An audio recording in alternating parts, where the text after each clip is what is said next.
So welcome to another episode of the Women Petprenuers podcast. My guest today is Delise Knight, and the podcast is brought to us by Positive Educational Training and Groom More. So Delise, thank you so much for taking time out of your day. Oh, Mary, thank you so much for asking me. I'm so honored to be here. All right. So a little while ago, there was literally the announcement that just was like silence that was heard across the industry. Okay. Yeah. I was in the middle of a live stream when someone put in the chat box what the announcement was. And literally, it is really difficult to make not only me silent, but Chris Anthony silent. Mm-hmm. And so there was like all this dead air. And we're like, what? No wonder nobody's here. They're all listening to her announcement. Yeah. And it really, I went back and watched your little live and it sure did derail you guys. Yes. You know, it was like you were, how do we even get back on this train and get it on this track? No, the train went off the track, was careening down the hill, ended up in the river. Right. Oh my gosh. Yeah, that was a pretty well watched live that I did, and I had beefed it up for nearly 2 weeks, letting everybody know that we were going to make an announcement, and had not given any indication as to what that announcement was. People thought maybe we were going to open Club Bodacious back up, or we were coming out with a brand new product or something like that. So it was a shock to our industry. Yes, it was, because we're so used to seeing you at trade shows, and you are such a wonderful addition to the trade shows. Oh, well, that's mighty nice of you to say. You know, I'm not positive, but Hershey may very well be my last trade show. They may ask me to come every now and again after that. But you know, I've absolutely loved the trade shows, but you know, I'm 64 this year, and you know, we weren't thinking of retiring. You know, we thought we'd continue this a little longer, but this opportunity presented itself. And to be quite truthful, we were honored that somebody found us worthy. Okay. So now who's in charge of Bard Elbows right now? Well, in charge of Bard Elbows right now is a young gentleman by the name of Aaron Wood. And let me tell you a little bit about Mr. Aaron. Aaron's mother-in-law has been my office manager for the last 8 years. So Aaron is fresh out of college, and well, he's been out of college for about 2 years, and with a little bit of a business degree, and he was the perfect fit, you know. And so he's actually the manager of Bard Elbows, but all of the same employees have stayed on. So all of my office girls and all of the girls that answered the telephone and all that, they're still in the offices. And then probably 95% of our bow makers stayed on. We had 5% that were ready to retire anyway, and so they decided to go ahead. But we've hired more bow makers since Boss took over, and but it's still the same employees, and it's actually still in the same location. I mean, it's not much different than it was before. Okay. All right. I'm going to look forward to seeing you at Hershey. Probably this Groom Expo will be the last Groom Expo for me, only because here on the West Coast, traveling out east is ridiculous. It is. I have 2 layovers. It's a red eye, 2 layovers. In order to get to Harrisburg, that airport, my other option would be to fly out to like Philadelphia or New York or LaGuardia, and then rent a car and drive out. But I don't want to do that either. Right. Well, we're not getting any younger either. No. You know what? I am still currently 60. All right. That'll change in a couple of months. Right. But yeah, no, I get that, you know what, there's a point in which, you know, we've worked hard all our lives, and we're like, you know, we have that opportunity to kick back a little bit. And every time I like take a couple of days off, and I'm thinking, boy, this is really nice. I could do this. Exactly. Well, you know, I started Bard Elbows in 1989. So I've had the company since 89. And in all honesty, I don't know I thought at maybe some point, if somebody was interested in buying, we would sell it. But in all honesty, I thought that I'd end up being 69 or something and just have to close it down because nobody would come to our area, employ our bow makers, run it the way that we'd run it, that they would all buy it and it would be taken elsewhere. We'd had a couple of companies approach us about purchasing Bardell bows, but they wanted to move it to an entire another state and they wouldn't have had the bow makers. And so, I never thought that this was going to happen, until I got that phone call. Would you be interested in us carrying your bows? And I made the statement, no, I don't let anybody carry my bows. I said, the only way you can carry my bows is to own my company. And they said, well, is that an option?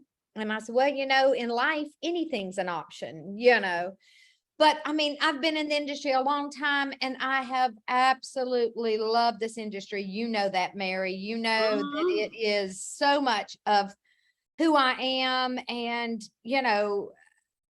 everybody in this industry has been so kind and so caring. And I don't know, we're a great group of people, but we work hard. And at some point in our lives, we need that reward of slowing down and traveling.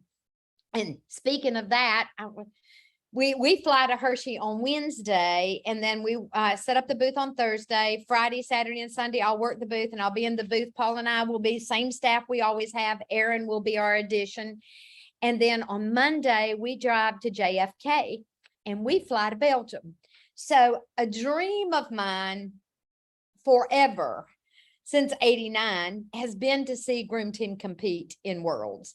And I saw them one time when we had Worlds at Intergroom, when Shirley Killstone had it.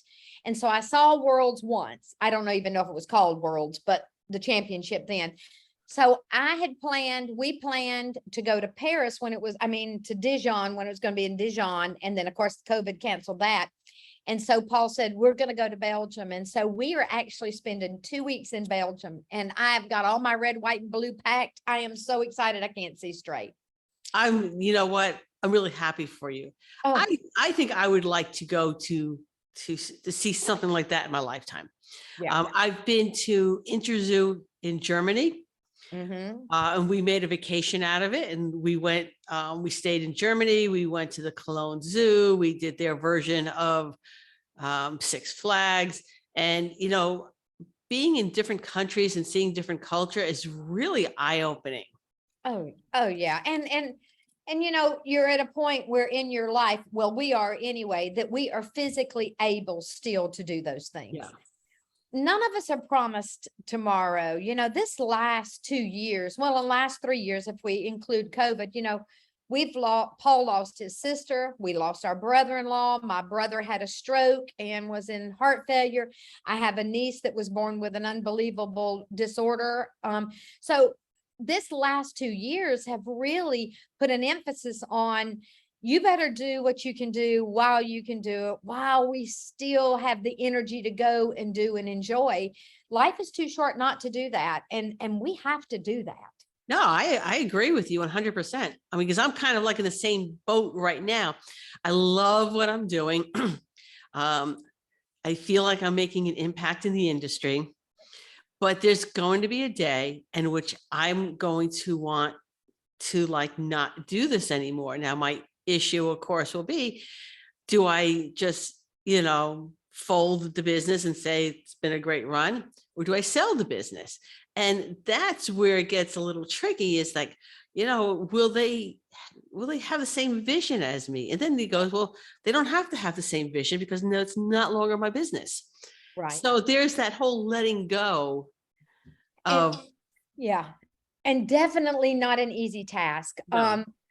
Bardell's in a lot of aspects was my identity. That is who I was. I was Delise, the bow lady, and that's how I was viewed. So when we talked about this, and Paul and I discussed this entire thing of selling and could I step back enough to let it go, I toyed with that. I toyed with, okay, this is who I am. And if somebody takes my company and does something that is not necessarily what I would have done. But Mary, that's one of those things where stepping out of our comfort zone everything that we do in life is not easy. And goals that we reach, we don't reach by being easy and it being simple and not causing pain or not being disturbing to you. Yeah, know? you know, it might look easy on the outside to people looking in, but no, it's not. There's directions and decisions and what do I do next? And you know, that And you doubting gotta, yourself. right. And you got to keep in mind too, when you're talking about if you sell your business or anything like that, you know, you really have to evaluate that. We evaluated it tremendously with Boss Pet because we talked about what our vision was. We asked what their vision was. We asked where they wanted that company to go. And one of the first things I asked as the president of the company when I met with him is I said, okay, tell me what you're going to do for our industry, because that's how you and I work.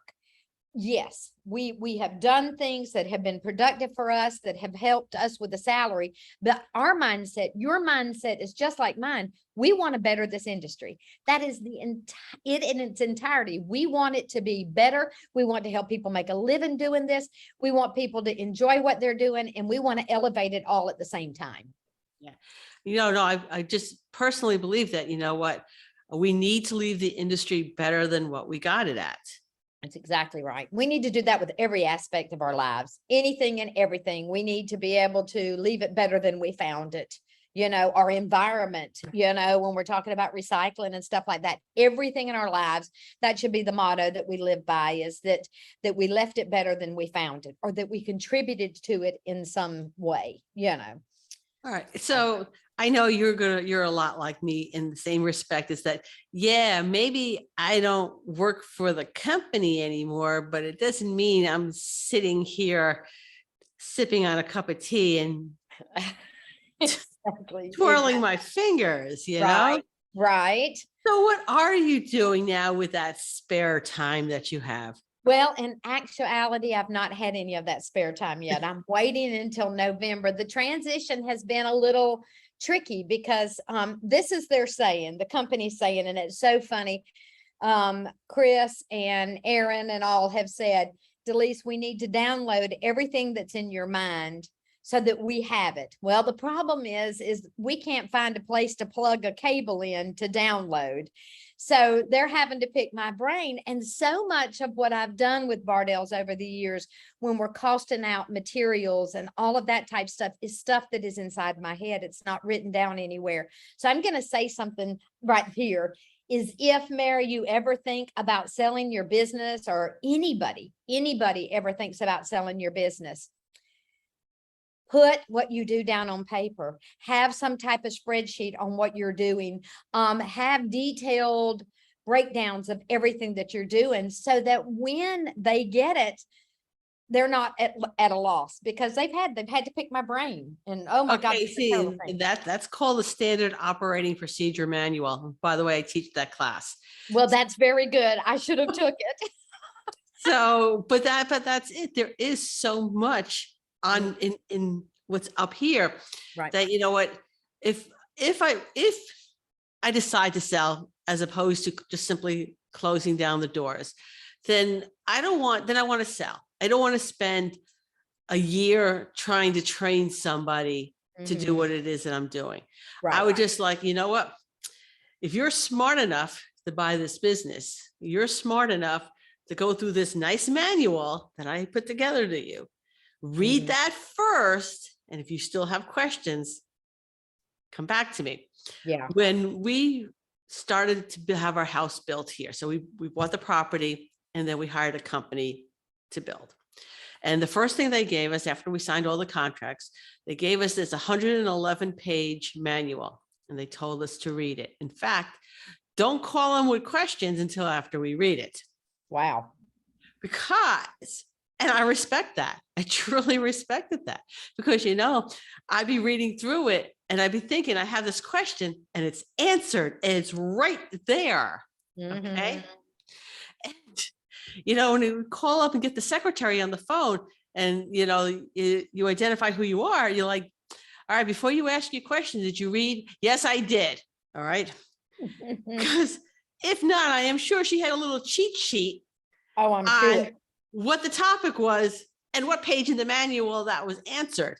Exactly. But these people are busy. They're trying to build your house. You Right. interrupting them every 15 minutes with a stupid question slows down the process.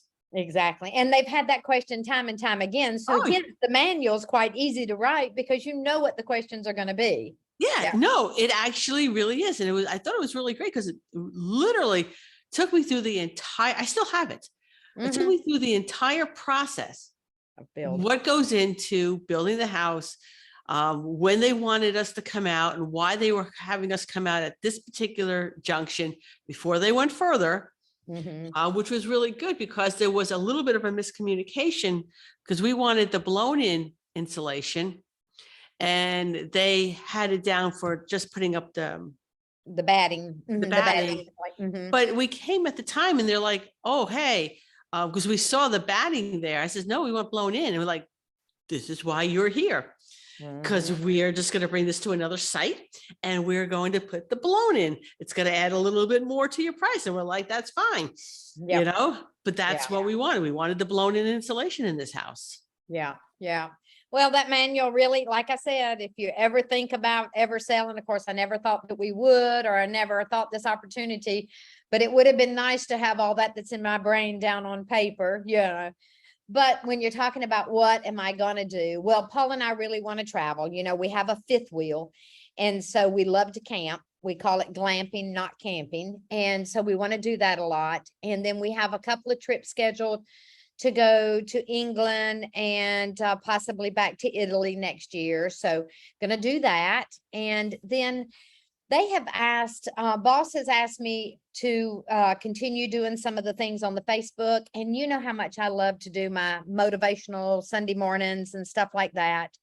And so I don't know if I'm going to continue to do that with boss or if I'm going to jump somewhere else and maybe start another Facebook page or something like that, because I don't know. I kind of feel like that's something that I want to keep doing, something that I'd like to continue to do, because I enjoy it so much. And if you enjoy doing it, then you absolutely should do it.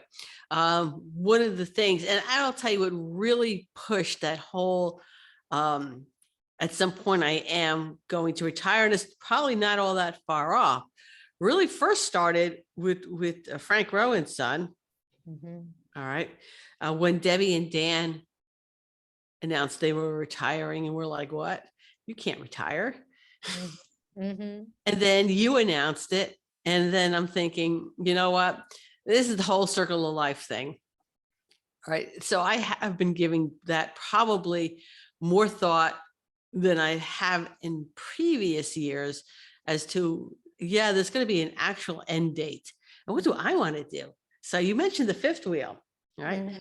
So I'm not sure if I want a fifth wheel or I want to get, a not the big buses. I don't want a bus. I know what you're talking about. Yeah. Something a little smaller, but a one unit. So that's a decision that's been floating back and forth in my head. And I've got my husband now seriously considering options for that too, to see what it is he might want to do, keeping in mind I have to drive it as well, not just him. So, I've never driven a trailer before, so I'm not sure I could do a fifth wheel. Well, you could probably do too. I've often said that if I didn't have the fifth wheel, that I would get one of those little mini van chassis that has the little motorhome that's attached to it or whatever. And I have driven the fifth wheel a couple of times. We did that on purpose, that I need to know how to drive it, because you never know what's going to happen. If something happened and Paul got sick, I definitely have to drive it. But we love ours. I mean, we've camped in it a good bit. We've not camped as much in the last 2 years as we would like to, but we will. And it's kind of like taking your house with you. You got everything you need right there. As a matter of fact, we leave the weekend, last weekend in October, and we'll be gone for 2 weeks down in Florida at one of the springs down there. And Debbie and Dan are bringing their motor home and coming and camping with us. So we'll just have a little party there. I must say something about retiring. retiring when you are still not, this is going to sound bad. I was going to say retiring when you're still alive. How about leaving the industry while you're still alive? Sure has its benefits, because I will say that the messages that I have received privately of people telling me that they think a lot of me, whether they do or not, they may be making it up, has been so heartwarming. And I don't know, it's nice to know that you have made an impact, I guess is what I'm trying to say, or at least that people think you have made an impact, because a lot of people have written me and said that they appreciate all that I've done over the years and all of that stuff. And so doing it before, you know, if a lot of people in our industry have just passed away, they never retired, they waited till they were 78 or 80 or whatever the case may be, and they passed away and they didn't get those accolades. And I don't know, Mary, it sure is nice to have those. Oh, no, I agree with you. And one of the things, and part of the reason why I just think you're like the bee's knees, and, you know, Frank Rowan's son is, you know, and that comes from when I was like a new groomer, you know, you go to the trade shows, especially for the first time, and it doesn't matter what the size of the trade show, it can be really overwhelming to somebody who has never been to one before. There are so many choices and you don't necessarily know which ones to choose. And you're relying on the word of the vendors and about, you know, whether their products actually do what they say they're going to do. Exactly. So for people like you who really, you know, look at that new person and just like welcome them in like they belong, and that's huge. Okay, to somebody who literally feels like they're the new kid at the school and they have nobody to have lunch with. Right, right. Well, you know, the very first show I attended, Mary, was in, I guess, 89 or 90. We can't figure that out. And I attended as a vendor. My very first show I attended as a vendor, which is pretty unbelievable. And I had my bows set on a table, and I'm sitting behind the table, and people are walking by and going, nice bows. And I'm afraid to speak to anybody because I felt like everybody was my peer. And I walked over to the ring side and I watched what they were doing in the ring, and I felt like a total failure. I absolutely felt like those were not the dogs that I was grooming in my shop. You know, and I was thinking, oh no, I must not be a very good groomer. And I considered myself a pretty good groomer. I'd been taught by 2 show groomers and all of that. Sally Liddick came to my booth and she said, these are great bows. And I said, well, thank you very much. She goes, we need somebody in our industry that's making good quality hair bows. And she goes, these are absolutely wonderful. And I said, thank you. And I had this conversation with her. I said, you know, I really am a successful businesswoman. I'm running a shop. I've got 5 girls that are working for me. We're producing X amount of dogs a day. We're all making a living, but I feel inferior right now in this group. And she says, baby, let me tell you right now, you are the bread and butter of our industry. She says, you are what make up our industry. The people that are competing in the ring, yes, they do groom, but that is competition grooming. That is totally different than making a living grooming. And I'm going to tell you, she encouraged me so much. And so I think that's why I do that with young new groomers, or groomers that even when we had that big merge in 2008, when all the corporate groomers came in, when we had people that were leaving corporate America to groom. Do you remember that big Yes. wave? You know, and we had women that were in their 30s and men in their 30s and in their early 40s that left corporate to come to groom. And I was like, oh my God, this is absolutely wonderful. But I've always welcomed them with open arms, and always have encouraged, because that's what we all need, is to be encouraged, you know. So on that note, we're going to take a quick break for our sponsor.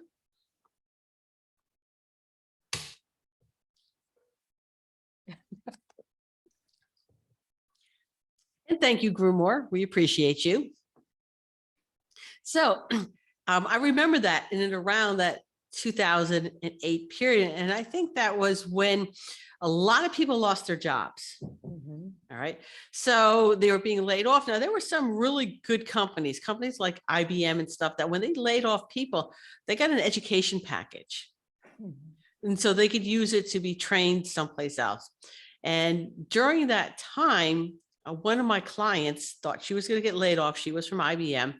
And she goes, you know what? I think maybe I like to do grooming. All right. Because apparently I make it look easy. Right. Okay. And she had a golden retriever. And I loved this dog. In fact, I groomed him his very first groom when I worked corporate, and they followed me when I went mobile. So I get to her house and she goes, I'll pay you. And I'm like, all right. I says, but just what I'm going to lose for the day, because you're going to slow me down, and we'll call it even. And we're going to start off with your dog. Okay. So we groomed her dog, and then went to a couple more houses, and they were chosen. I choose carefully. So to give a really good slice of what it is I do. So it's not like, playing with puppies all day. Right. So some really nice dogs, and some dogs who may be a little harder to handle. Okay. Right. So I bring her back home, and she has the envelope that she was going to pay me in cash. And she goes, hold on one second, goes in the house, comes back out, adds a couple extra $100 to the envelope. And she goes, I'm raising the price of my grooming. I am not doing this. That's exactly right. Exactly right.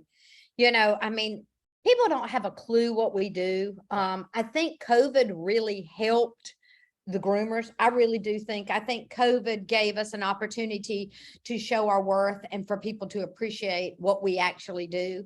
Yeah. And so I think that I saw a real influx. I know it sounds really crazy, of prices being raised during COVID. And I also saw a huge influx of groomers who were looking for additional groomers to help round out the rest of, their organization, because they didn't have enough. They couldn't keep up with it. So grooming is sometimes a thankless job, but it is one of the most important jobs on the planet. And if your clients know what you're doing, like you took her on the truck with you and showed her, they're kind of like, well, that's not quite as easy as I had suspected. Yeah. Yeah. Turned out she was not laid off. And I groomed Barkley until he passed away. And she was like, this is, and literally I would never have to be worried about keeping her prices current, because she took care of that herself. She'd be like, okay, Barkley's grooming is now this. She had her tip on top of it. And we're like, you're awesome. I should take all of my clients on a ride along with me. Exactly. Exactly. Exactly.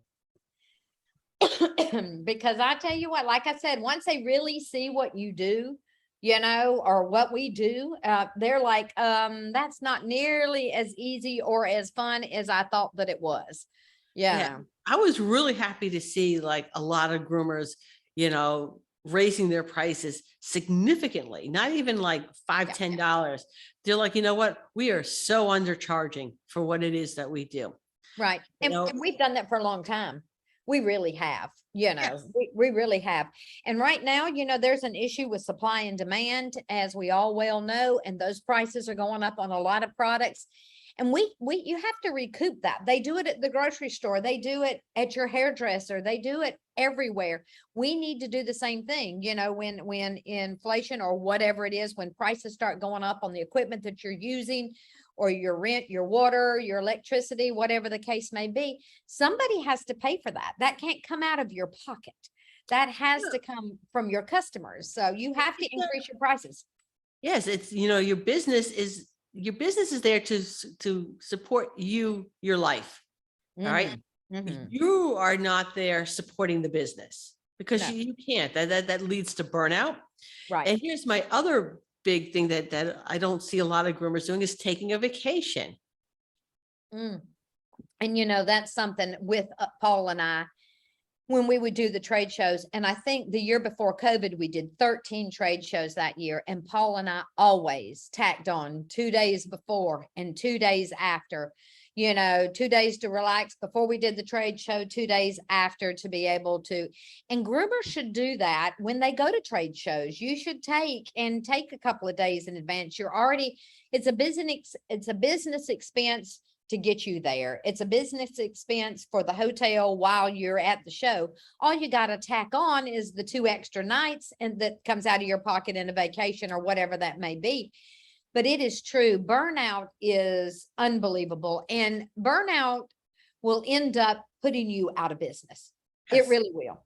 It will. It will make you, if you're the employer and you're running your shop, it's going to make you a miserable boss, because you've got burnout, and you're going to definitely, that's going to trickle down to the employees that you have, and who wants to work with somebody who's burned out, you know. So we really, mental health and our physical health is something that groomers have a tendency not to take care of as often and as well as we should. You know, we're, and I think it's the beauty of the beast. I think it's the type of personality that groomers have. Groomers are some of the most creative, innovative people I've ever known in my life. And we are people that are full steam ahead, and we need to slow down a tiny bit. We have to take care of ourselves. We have to take care of ourselves. Otherwise, our businesses are going to fail, and our businesses are what take care of our family, which do our salaries and all of that type stuff. And if you don't have that, you're lost, you know. You know, and here's the thing, when you're operating under stress, you're not as productive. You're not. You slow down. Mhm, All right. And that lesson, I consider myself like a quick study. All right. And a lot of my lessons I learned while I was still corporate. Right. Right. So I would go to trade shows, be like, so the thing is, the energy there is so high. It'd be so overwhelming. So that when you leave that environment and you come down, there's like almost like a crash. It's almost like a sugar crash. It is. It's very much like this. I've always described it as this. You know how when you're going to get married and you've planned for 6 months for this wedding and everything, and it happens in 3 hours, and then the next day you just collapse because all that planning and everything went into it. And that's another thing with your vendors at trade shows. We are on for that 8 hours that we're standing in that booth. Okay. I mean, we are 110 miles an hour. We want you to know about our products. We want to tell you why we think we're superior. Same with you guys, or with Paragon School, all of those type people. Their people in their booth are giving you 110% for that 8 hours, because, and then when that's over, that's where me, Mary, I'm one of those people after the trade show, I want to go to my room and collapse. I don't want to go out and let anybody else pick my brain or anything else. I'm exhausted from talking for 8 hours, and it's draining, you know. But the trade shows are like, I always talk about that with the new people that come to trade shows. I go, is your head about to pop off? Because you get so much information. But like you said, the minute you leave that, it's like a low. I mean, it's the bottom falls out, you know. So I learned early on that coming home from a trade show and going to work the next day was not smart. Right. No matter how bad you want to go and use all those things you learned over the weekend. Yeah. 2 days. 2 days. And I will also stop working on positive ed 2 days before I go to a trade show as well too, because there's still things that need to get done. And I'm like a mad woman, like flying through my to-do list, trying to get things done. So I don't feel like I have to do things while I'm not on vacation. I'm working. You're working. Yeah. So I need those 2 days off to come down from that in order to go to a trade show, so that I can teach and be on my A game, come home, take 2 days off before I start working again. Exactly. Well, you know, and that's something we really need to let our groomers know, because burnout is real. And there are ways not to do that. There are ways to keep yourself from doing burnout. There are ways that you can make it so much easier on yourself. And they need to know that, because it is your livelihood, you know, it's your livelihood. You know, and I think that where the mistake comes in, as far as when you're setting prices, is that you don't account for your business being closed and no money coming in for that. So when you set your prices, you need to know that you're not setting your prices based on a 52-week year. You need to set them on the actual number of weeks your business is opened. Exactly. And Exactly. then set your pricing so that you can take that time off without thinking, oh, well, I'm not bringing any money in this week. How can I go on vacation? But you've Right. accounted for that. Right. And that's where a good business plan comes into play. You know, that's another thing. So many of our groomers don't have a business plan. They just jump in the pond. And I'm going to tell you, a business plan is not only something that you strive for, but it's guidelines. It gives you guidelines. It gives you perimeters. It gives you the tools that you need to be able to be successful.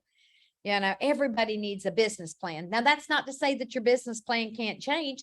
That's not to say that you're in business for 6 months and things change and you change what that business plan looks like. But Yes. you got to have something to start with. You've got to have some kind of foundation or you're going to crumble. Your building's going to crumble. Yeah. You have to plan. Everything I do is planned. There is nothing that looks like I've winged it. You know, winging it doesn't get you too far. Yeah. So, oh my goodness. Well, I can't wait to see you soon. I can't wait to see you too, you know. While Hershey probably won't be, well, definitely will not be my last trade show, but it'll probably be the last time I'm on the East Coast. It was really nice to see some of the West Coast people putting up new shows. So we had the Idaho show. That was really nice. That was a great show. Well, we need more in that area, you know, really and truly. We've got California, Tacoma, and then Super Zoo. And that's a huge area to only have 3 shows, you know. We need to come across the country a tiny bit.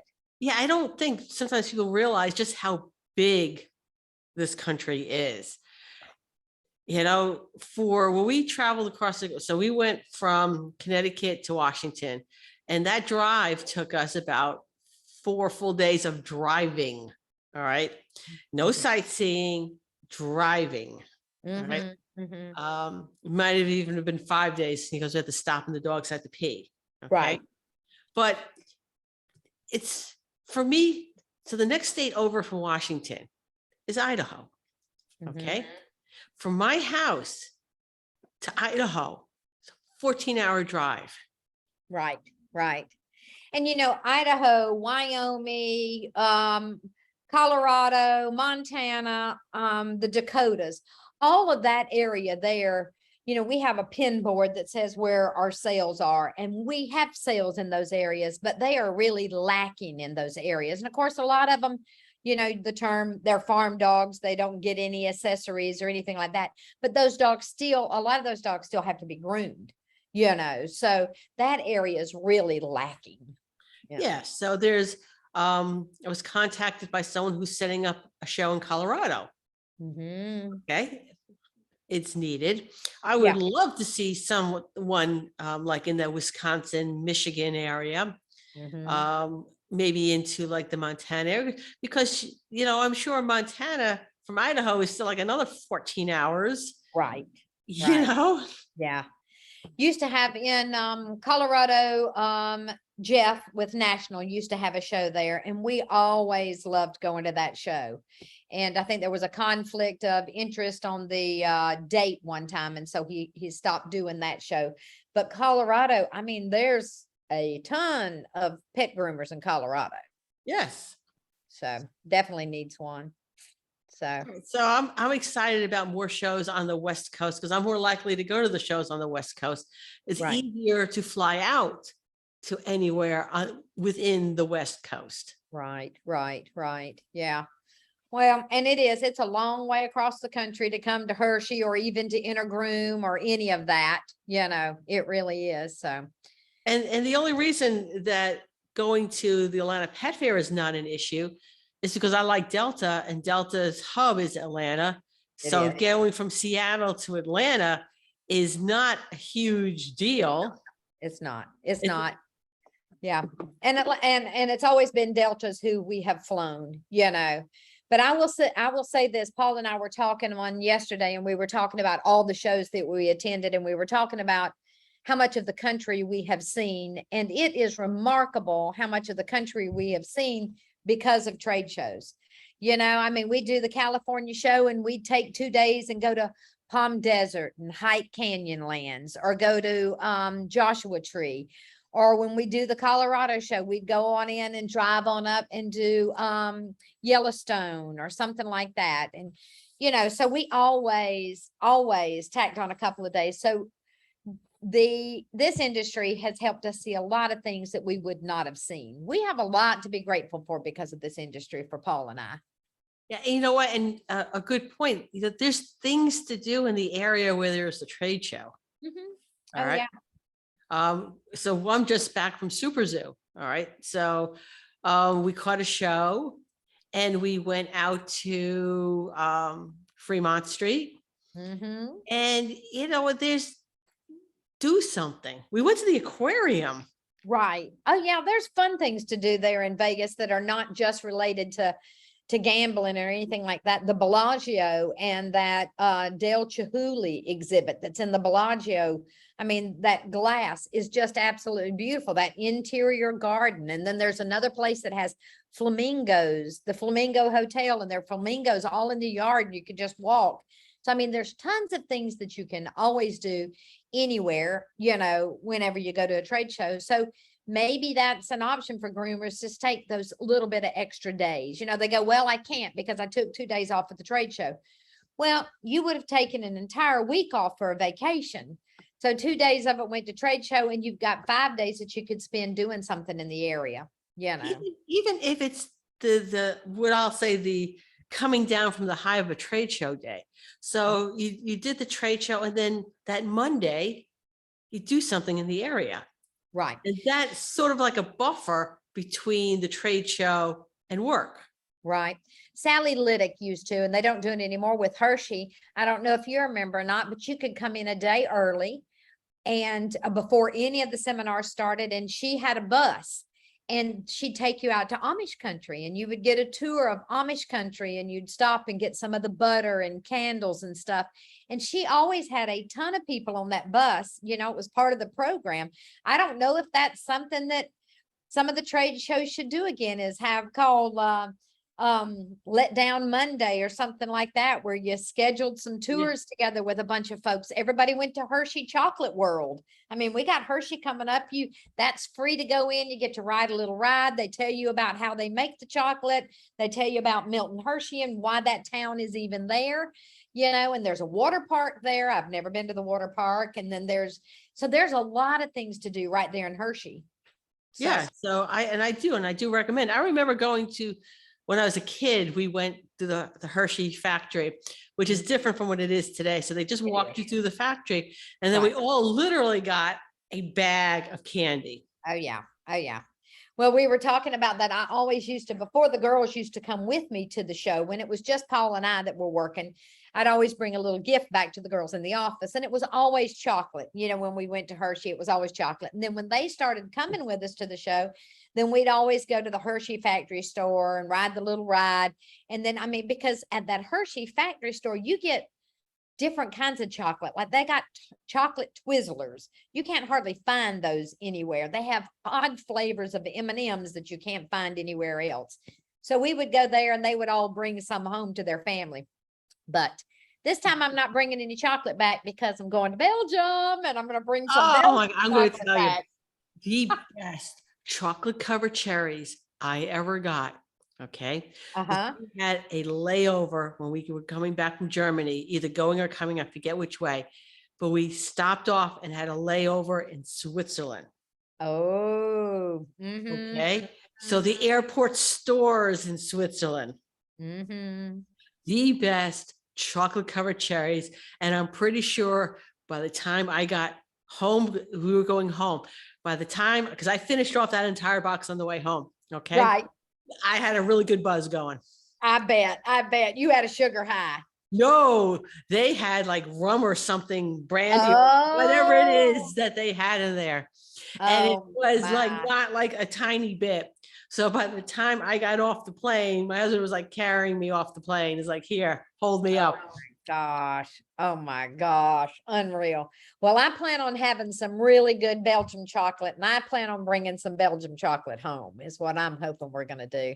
Let's hope Groom Team goes for the gold. I know that they've got a really good team this year, and it's kind of an odd team because, you know, it's a holdover team. So this team is the one that was supposed to go to Dijon. And so, you know, we'll see. I'm excited for them though. And it's so weird because like Lindsay's on the team, and then Mackenzie Murphy's on the team, and Michelle, and I have watched those girls' careers. Do you know what I mean? I have seen them. I remember when Mackenzie won her first place, and her mother was standing ringside, and I thought her mother was going to have a heart attack. We were all crying because, you know, it's kind of like the next generation. So I am really excited about being able to see them compete. Like I said, they're kind of like kids to me. I've watched them when they first started and have gotten to see their careers evolve. And so it's pretty cool.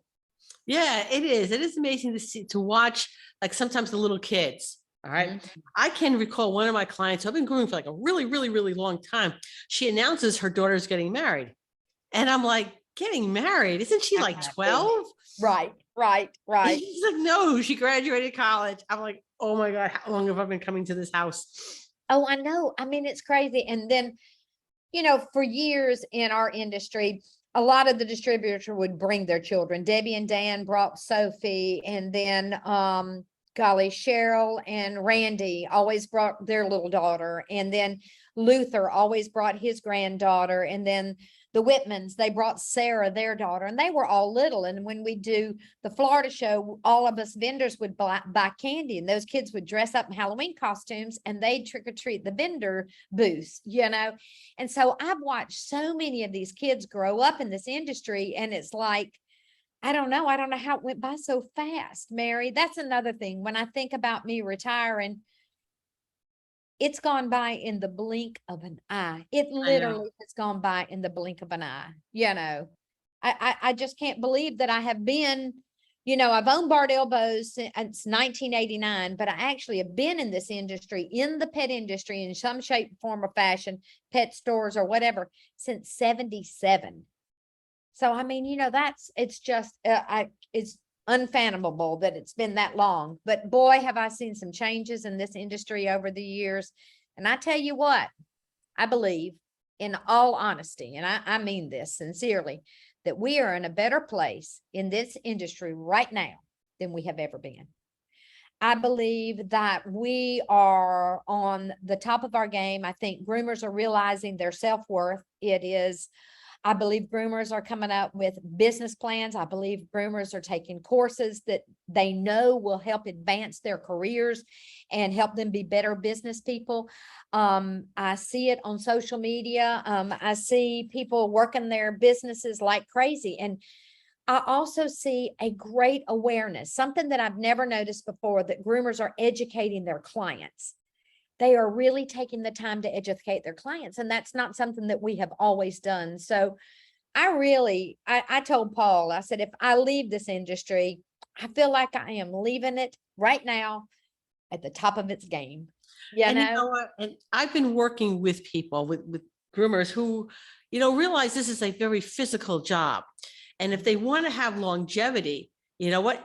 And anyone who wants to groom until they cart their dead body out from underneath the grooming table, that's fine. That's Yes. what you want to do. Then that's what you do.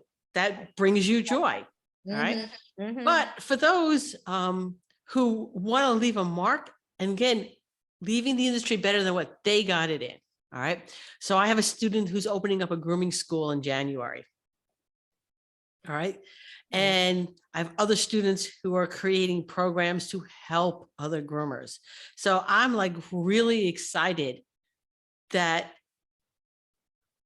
there's so much education coming Right. from the people who know, the people who have worked this industry, who want to share their knowledge and make another generation of groomers a better place to groom in.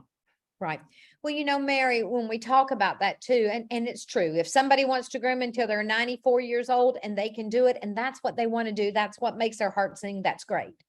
But you know, and I know that this business is not kind to your bodies. I've had surgeries on my hands. I've had arthritis. I've got arthritis in, you know, in knuckles and stuff like that. And so from using scissors and everything else. And this is not something that a lot of people can do forever. So you have to think about where you want it to go and what you want it to do. And with me, that was Bardell's. You know, I groomed, I owned the bow company. Later, I realized that I did not want to groom any longer on a full-time basis, and that I wanted Bardell Bows to be what supported me. And I was able to make that transition. And the thing is that groomers, everybody has a skill, and everybody's skill is not the same. Some people's skill is social media. So who knows? They need to retire into teaching other people how to handle their social media, what they need to be posting, how they need to be posting, how often they need to be posting. There are other people who know how to handle difficult dogs, and that has been theirs forever. Then they need to build a course on how to do difficult Oh yeah, dogs. here's the thing. Chrissy Newmeyer Smith has done exactly that. She has a program with the Whole Pet Academy that's phenomenal. So Meg Alfredo is gonna start setting up how to teach people how to do social media. So yeah, you have a skill, Right. okay? Right. And we can't all be good at everything. You know what? As much as like to think that like we're perfect, we're not. And I think there's also a skill in knowing when to hire somebody. Right, right. Well, I also think, Mary, backing up to the other point at hand, is that if you know, or you have to, we talked about this a minute ago about having a plan. So let's just hypothetically say that you are really good with your social media. Well, you don't need to be saying, oh, in 15 years from now, when I retire, I'm going to teach social media. You need to be planting seeds right now. You need to be coming up with some kind of plan right now that this is what I'm going to do at that point. It's not like one day you say, well, I don't want to groom anymore, so this is what I want to do. You can't do that transition that quick. You've got to have something in place. You know, I launched positive educational training in 2011. Okay. And it was not until just before COVID. All right. Literally was it 2019 that, because we moved out here. So 8 years later is when I made the transition from grooming to teaching full time. But that wasn't like one day deciding, hey, I'm not going to groom anymore. No, I launched this business in 2011. Exactly. You know? Exactly. And that's what some groomers don't realize. It's not like one day you can say, okay, I'm not going to groom anymore. I'm going to do something else. You need to have those seed planted prior to that. You need to have a plan. That's something. And I'll say this when we're talking about retirement, and I know that's not what this is all about, but my accountant asked me about 4 years ago. He said, Delise, tell me what your exit plan is. And I went, exit plan? I don't have an exit plan. What do you mean? What's my exit plan? You know, and that's what he said. Everybody needs an exit plan, whether or not you postpone your exit plan 5 years, whether or not you speed your exit plan up, or you even change your exit plan. We have to think those things through. You know, you have to think those things through. And so I think groomers need to do that. And I think that, you know, sometimes we just get in the day in and day out grunt of grooming, and we don't realize that there are so many other aspects to grooming that we need to be handling. Like I said, our mental health, figuring out what we're going to do later if we don't groom any longer, those type things. No, absolutely. Absolutely. And the sooner you plan for it, the better off you'll be. Even if you don't have a plan, that you actually just want to retire, well, then you need to have a retirement fund set up that's going to support you in your retirement. I mean, so no matter what it is you want to do, whether you want to continue in the industry or you want to say, you know what, there's a rocking chair and a book and a cup of tea, and it's just waiting for me. That's exactly right. That's exactly right. But you can't sit in that rocking chair and drink that cup of tea unless you have pre-planned, because who's going to pay the power bill? Who's going to pay the gas bill? You have to have thought this through and said, okay, if I want to retire at 65, then I need to be putting how much money into a retirement account at this time to make that happen, you know? And so then groomers need to think that through and go, okay, fine, this is my budget. I need to budget in for that week of vacation. I need to know that I'm having this much that's going in my retirement. Then I've got to pay my bills, this, that, and the other. All of that needs to be budgeted in. And that is part of your pricing. So, it's not just your retirement fund, it's your education fund, it's your vacation fund. It's what I like to call your emergency fund. Yes. And your capital expenses. Those are like the big expenses, like for mobile groomers, that's tires and brakes. I mean, Exactly. tires are an easy grand. Brakes can be two, depending on your vehicle. Brakes for a full entire brake job, that could run you close to $2,000. Right. All right. But you know what, you plan and you put money into that account every month. So when your mechanic says, hey, you need to do a brake job, you're like, okay, I have the funds to do that. Then you put on the credit card, get the points. That's right. And then you pay it. That's exactly right. That's one thing that's what I was going to say. When I told you that I felt like the industry was much better than I had ever thought that it has been, it's because groomers are thinking that way. It's amazing to me how business oriented groomers are being, and that they're taking courses and stuff like that. That's why I really think that it's so much better than it was. Well, and you know what? And that is because the trade shows have embraced business programs, and they weren't always that way. I can remember they were like few and far between, and like begging Todd, let me do this class. And then he'd give me the class like Sunday, the very last. Yep. People are going home. But I was grateful for that, because go ahead. Because people waited to take that class. Right. Well, they really knew they needed it, or they wouldn't have stayed late Sunday afternoon. They wouldn't have stayed late Sunday. They didn't know that class was important. And I have to say, early on in my career in the industry, I'm going to say the early 90s, I know that when groomers would go, I'd talk to groomers, seasoned groomers, and I'd say, well, are you going to take such and such course? And they go, oh, I've been in business for 20 years. I don't need that. I know what I'm doing. Oh, that used to drive me insane because nobody knows everything. You can go to a class and get one tidbit of information that will change your entire course of your business. Course of your business. There is so much knowledge that is out there. And if somebody can tell me something that can make even a minor change, that minor change starts to snowball. That's right. If and another thing with the seminars, if people used to say, I know it, I've been in business, that they don't do that anymore. And I love that groomers are eager to learn. But the other thing is validation, getting validation in a seminar, going to a seminar and the speaker says, this is the best way to do it. And you go, oh my God, that's how I'm doing it. Yeah. It's like a stamp of validation. Oh my God, what I'm doing is right. Thank you very much for that. So, I mean, even if you feel like you're not going to learn anything, you're going to get so much out of it, Oh, yeah. You know what? And here's the thing, too. If I learn one thing from any seminar that I take, I feel I'm ahead of the game. But here's the flip side of it, too.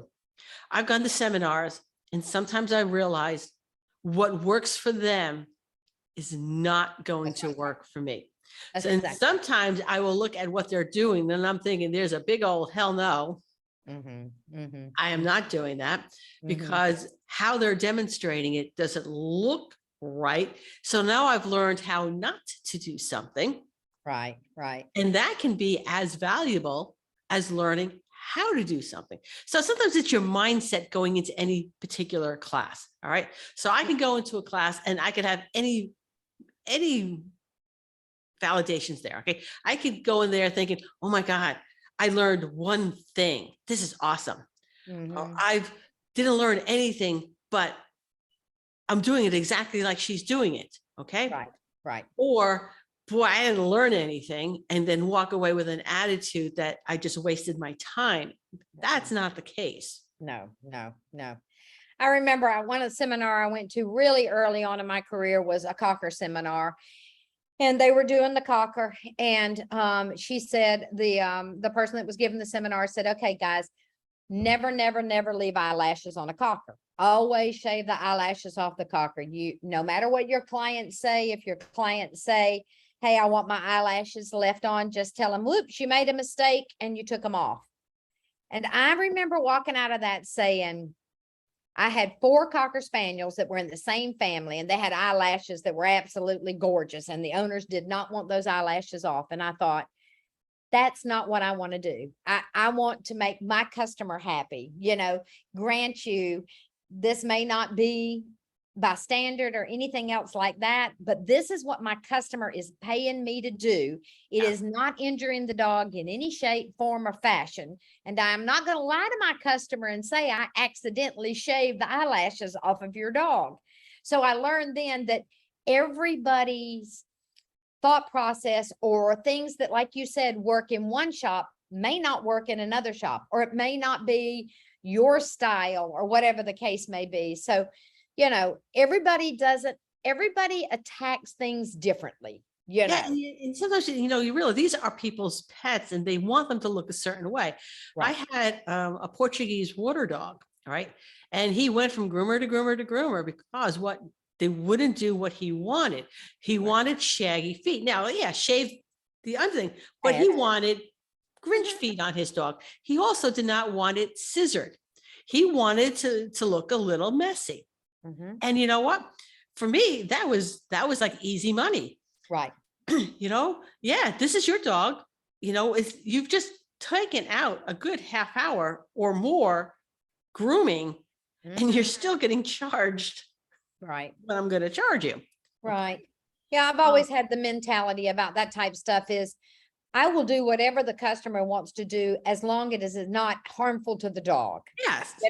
If they want this huge head and wants the rest of the body short and it looks terribly out of balance and it looks like a cartoon character, they paid me to do that. It's not injuring that dog. It's not hurting that dog. And that's what they want. Then that's what I'm going to do, Yeah. So, yeah. Yeah. And we've all had that. I've had a client who left 3 or 4 groomers because they wouldn't shave down the nose. Mhm. I'm like, she goes, I know what it looks like, but that is what I want. The dog was done every 6 weeks. So the hair would never poked up into the eyes. Right. She was good about maintaining. She wanted the bridge of the nose shaved. Mhm. Mhm. Mhm. And I'm not real sure why some groomers have issues with that, because they are very matter of fact about other things that they want, so it's kind of weird. But anyhow, like you said, during seminars, you always learn something. If you don't learn anything, then you walked in with a closed mind to start with. Yes. All right. And I always pay attention to questions other people ask, because sometimes they bring up something that never occurred to me Right. from another perspective. So seeing things from different perspectives just really help you grow, period. I take a lot of education outside of the pet industry because a lot of it has to do with, social media, marketing, copy, websites. I can remember, I think what really started me on my path outside of the industry to learn education is I just had a simple website. This is back in the day. All right. And I was up to my son-in-law. He designed a really nice website for me, but I couldn't get into the website. I couldn't do anything. I couldn't add like dates for like first aid classes or anything like that. By the time he would get around to do it, the class was already over with. Right. And so I had asked him, can you just show me how to do it? And this is a quote, and I throw this quote back at him all the time. All right. I wouldn't understand how to do it. Yeah, that one sentence of mansplaining. Exactly. Really? Exactly. Really? Yeah. Watch me. I will build my website from scratch. Exactly. Yes. If you see any of my websites, that's me. I do that all. Okay. Exactly. But Exactly. that is really what lit the fire under me to get the education that I needed and to seek out what I needed. So, Right. and every time you learn something, you realize, well, I also now need to learn this. And now I need to learn this. So it's like this cascading effect, right? And when you stop doing that, it's, even when I retire, one of my plans for retirement is I would like to get back into photography. And I have not been into photography in like 25 years. Right. So everything that I learned 25 years ago It's obsolete now. is obsolete. Mhm. Okay. and probably locked somewhere in a file cabinet that I lost the key to. Exactly. That download thing I've been looking for to put in my Yeah, hand. it's like, so I where can is it? download. I know.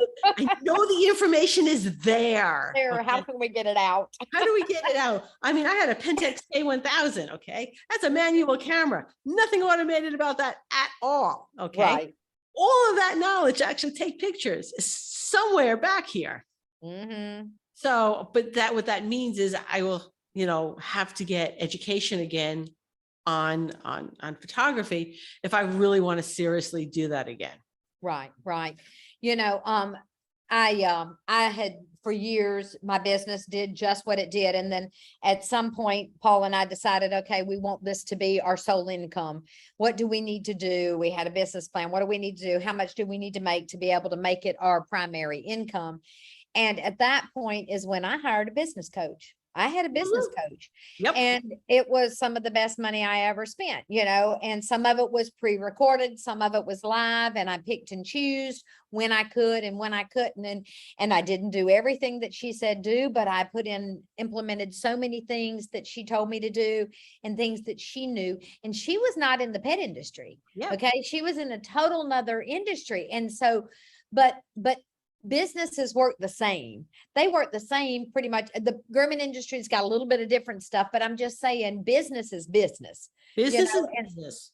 And I'm going to tell you what, some of the best money I ever spent, was that bit, having that lady help, Oh So, yeah, I have spent a lot of money on business, on coaching, and in different aspects. And in fact, at the moment, I have 2 coaches. They do 2 different things for me. One I just finished up with, but the other one is still ongoing.